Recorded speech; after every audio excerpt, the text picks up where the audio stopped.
बिस्मिल्लाहिर्रहमानिर्रहीम। अस्सलाम वालेकुम। आप देख रहे हैं अलिफ न्यूज़ और मैं हूं आपके साथ माजिद अली। शामिल करते हैं पाकिस्तान और दुनिया भर से ब्रेकिंग न्यूज़ हेडलाइंस। ईरान पर मुमकिन हमला, आलमी तेल सप्लाई पर ख़तरा।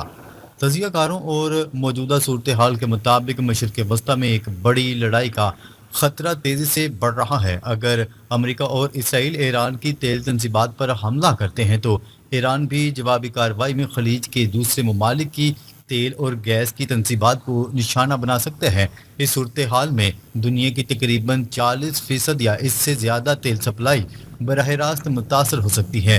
नतीजा तेल की कीमतें आसानी से $200 फी बैरल तक पहुंच सकती हैं। सिर्फ कीमतें ही नहीं बल्कि सप्लाई खुद भी शदीद तौर पर मुतासर हो सकती है। सबसे बड़ा असर चीन पर पड़ने का इम्कान है।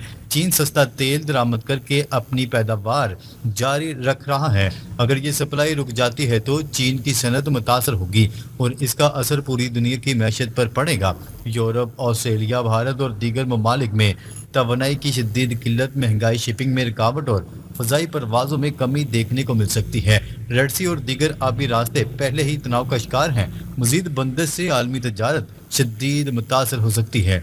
आलमी मंडियों, एयरलाइंस और नकलो हमल के शोबे पर भी दबाव बढ़ने के साथ साथ कई मैशियतें इक़्तिसाद बाज़ारी की तरफ जा सकती हैं। कुछ तज्ज़ियाकार इस सूरत हाल को तवील मुद्दती तवानाई बहरान और मुमकिन लॉकडाउन जैसी सूरत हाल से तशबीह दे रहे हैं। ईरान का मौक़िफ़ है कि इसकी बिजली का निज़ाम गैर मरकज़ी है, जबकि खलीज के दीगर ममालिक पर हमले की सूरत में नुकसान ज़्यादा वसी हो सकते हैं।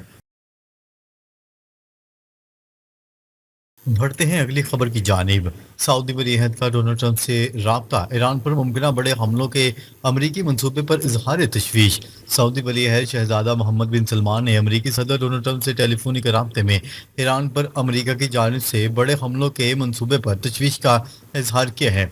गैर मुल्की खबरसां इदारे की रिपोर्ट के मुताबिक शहजादा मोहम्मद बिन सलमान ने अमरीकी सदर से कशीदगी में कमी लाने और ईरान पर हमले से गुरेज करने का मुतालबा किया।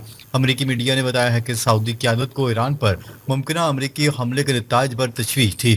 सऊदी क़यादत को खदशा था कि ईरान खलीजी ममालिक की तवानाई तनसीबात पर जवाबी हमले कर सकते हैं। मीडिया रिपोर्ट्स के मुताबिक व्हाइट हाउस और वाशिंगटन में सऊदी सफारतखाने ने इस गुफ्तगू पर तबसरा नहीं किया। वाज़ेह है कि सऊदी अरब के अलावा कतर, मुत्तहिदा अरब अमारात, तुर्किया और पाकिस्तान भी अमेरिका और ईरान पर कशीदगी कम करने के लिए जोर दे रहे हैं। उधर कतरी सालसों का ईरानी वज़ीर ख़ारजा डोनाल्ड ट्रंप के नुमाइंदे ख़ुसूसी स्टीव विटकॉफ और ओमानी एहलकारों से राब्ता हुआ है। अमरीकी वेबसाइट ने दावा किया है कि आपने हुर्मुज़ खुलवाने के लिए मुआहिदा करने की कोशिश में भी कुछ पेशरफ्त हुई है। बढ़ते हैं अगली खबर की जानिब। डोनाल्ड ट्रंप का ईरान पर बड़ा हमला मनसूख करने का ऐलान, मुआहदे की शराइत रख दी। सोशल मीडिया पर जारी बयान में डोनाल्ड ट्रंप ने कहा है कि ईरान और खित्ते के दीगर ममालिक की दरख्वास्त पर हमला मौखर किया। हमले की मनसूखी फौरी मुआहदे से मशरूत होगी। अमरीकी सदर डोनाल्ड ट्रंप का कहना था कि जल्द मुआहदा तय पा गया तो हमला नहीं होगा। इसराइल ने भी हमला मौखर करने पर इत्तफाक किए हैं। उन्होंने मजीद कहा है कि अमरीका ईरान के खिलाफ कार्रवाई के लिए मुकम्मल तौर पर तैयार और मुस्तैद है। ईरान के खिलाफ कार्रवाई का अख्तियार हमारे पास मौजूद है। मौजूदा मुआहदे में आपने हुर्मुज़ को फौरी, मुकम्मल और मुस्तकिल तौर पर खोलना और ईरान के जोहरी प्रोग्राम से मुतल्लिक खदशात का खात्मा शामिल है।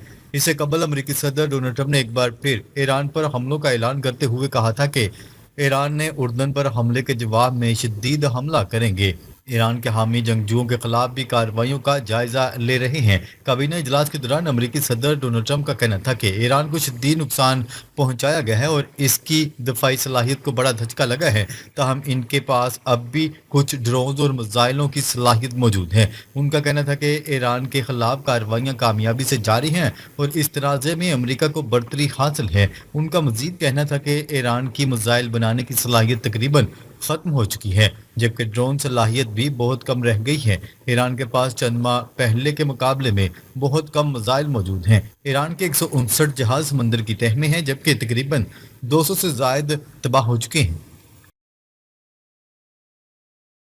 बढ़ते हैं अगली खबर की जानिब। दुश्मन की हर धमकी को हकीकी समझते हैं, फौजी तैयारियां मजीद बढ़ाएंगे, ईरान का दो टोक मौक़िफ़। ईरान के कायम मकाम वज़ीर दिफा ने कहा है कि ईरान अपने मुखालिफ ममालिक की जानिब से दी जाने वाली हर धमकी को हकीकी और काबिल एतमाद समझता है। خواہ وہ نفسیاتی دباؤ ہو یا جنگی پروپیگنڈے کا حصہ ہی کیوں نہ ہو۔ ایرانی سرکاری میڈیا کی رپورٹ کے مطابق مجید ابن الرضا نے اپنے بیان میں کہا ہے کہ ایران کسی بھی ممکنہ خطرے کو معمولی نہیں سمجھتا اور ہر قسم کی دھمکی کو سنجیدگی سے لیتا ہے۔ انہوں نے کہا ہے کہ ایران نہ تو کسی خطرے سے غافل ہوگا اور نہ ہی خاموش تماشائی بن کر بیٹھے گا۔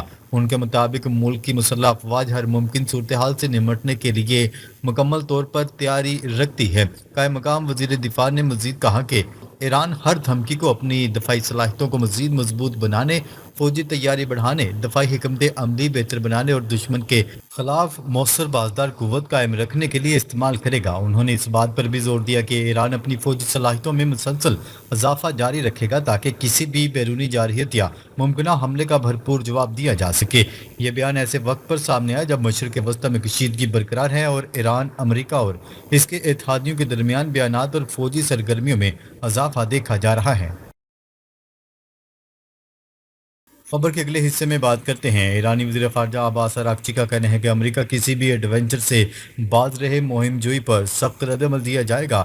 آفیشیل ٹیلی گرام چینل پر جاری بیان میں ایرانی وزیر خارجہ نے کہا کہ گزشتہ رات فیلڈ مارشل عاصم منیر، سعودی عرب اور ترک وزراء خارجہ سے ٹیلی فون پر گفتگو کی۔ عباس اراغچی نے کہا کہ امریکہ اور اسرائیل کی کسی بھی جارحیت کا فیصلہ کو جواب دیا جائے گا۔ جارحیت میں علاقائی ممالک بھی شریک ہوئے تو سخت رد عمل دیا جائے گا۔ علاوہ ازیں ایرانی سپریم لیڈر کے سینئر مشیر محمد مخبر نے کہا ہے کہ ایرانی انفراسٹرکچر پر حملوں کا نتیجہ امریکی حکمرانہ نظام کی تباہی ہوگی۔ ایرانی انفراسٹرکچر پر حملے کیے گئے تو میدان جنگ سے باہر اثرات ہوں گے۔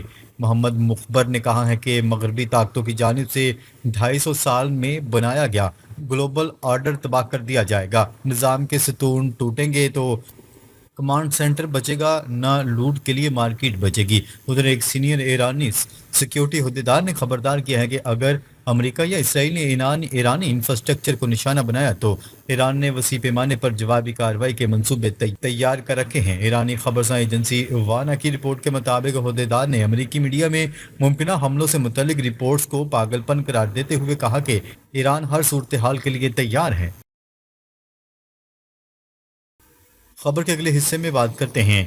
امریکی اخبار کے مطابق یورپ میں تعینات امریکہ کے سینئر ترین جنرل نے پینٹاگون کو خبردار کیا ہے کہ ان کے پاس اسرائیل کو بیلسٹک میزائل حملوں سے بچانے کے لیے درکار بحری وسائل موجود نہیں۔ امریکی اخبار واشنگٹن پوسٹ کے مطابق امریکی فوج کی یورپین کمانڈ کے سربراہ نے اس ہفتے نجی طور پر پینٹاگون کو تحریری اطلاع دی ہے کہ اگر انہیں مزید ایک ڈسٹرائر بحری جہاز فراہم نہ کیا گیا تو انہیں امریکہ کے دفاع اور اسرائیل کے دفاع میں سے کسی ایک کا انتخاب کرنا پڑے گا۔ ایک امریکی دفاعی اہلکار کا کہنا ہے کہ جنرل الیکسس کی یہ وارننگ اس نوعیت کے سابقہ پیغامات سے مطابقت رکھتی ہے جو اعلیٰ فوجی افسران اس وقت دیتے ہیں جب انہیں ایسے خطرات کا سامنا ہو جن پر واشنگٹن کی توجہ کی ضرورت ہو۔ رپورٹ کے مطابق صدر ڈونلڈ ٹرمپ کی جانب سے ایران کی بحری ناکہ بندی کا حکم دیے جانے کی وجہ سے امریکی بحریہ اس وقت دباؤ کا شکار ہے۔ اخبار کی رپورٹ کے مطابق مشرقی بحیرہ روم میں تعینات امریکی بحری ڈسٹرائر کئی برسوں سے اسرائیل کے دفاع میں کردار ادا کر رہے ہیں۔ یہ جنگی جہاز طاقتور ریڈار اور مختلف میزائلوں سے لیس ہوتے ہیں اور نہ صرف ایران بلکہ یمن کے حوثی جنگجوؤں کی جانب سے فائر کیے گئے میزائل بھی مار گرانے کی صلاحیت رکھتے ہیں۔ اسرائیل کے دفاع میں امریکی فوج کی یورپین کمانڈ مرکزی حیثیت رکھتی ہے کیونکہ وہ بحیرہ روم میں فوجی آپریشنز کی نگرانی کرتی ہے۔ اس کے ساتھ اس کے دستوں کو نیٹو اتحاد کے زیر تحفظ علاقوں میں ممکنہ روسی مداخلت کے لیے بھی تیار رہنا ہوتا ہے۔ خبر کے اگلے حصے میں بات کرتے ہیں غزہ سے انخلا پر اسرائیل میں سیاسی اختلافات، نتن یاہو دباؤ کا شکار۔ معاہدے کے مطابق حماس ہتھیار ڈالے گی جبکہ اسرائیل غزہ سے مرحلہ وار انخلا کرے گا اور انتظامی اختیارات ایک فلسطینی انتظامیہ کے حوالے کیے جائیں گے۔ تاہم اسرائیلی حکومت نے تاحال باضابطہ موقف نہیں دیا۔ ایک سینئر اسرائیلی عہدیدار نے واضح کیا ہے کہ حماس کے مکمل اور حقیقی غیر مسلح ہونے تک غزہ سے انخلا نہیں کیا جائے گا۔ تجزیہ کاروں کے مطابق انتخابات کے پیش نظر نیتن یاہو کو سیاسی بقا، اتحادیوں کی حمایت اور امریکہ کے ساتھ تعلقات کے درمیان توازن قائم رکھنے کا چیلنج درپیش ہے۔ ناظرین، اب تک کے لیے اتنا ہی۔ مزید خبریں لے کر بہت جلد آپ کی خدمت میں حاضر ہوں گے۔ تب تک کے لیے اپنا خیال رکھیے گا۔ اللہ نگہبان۔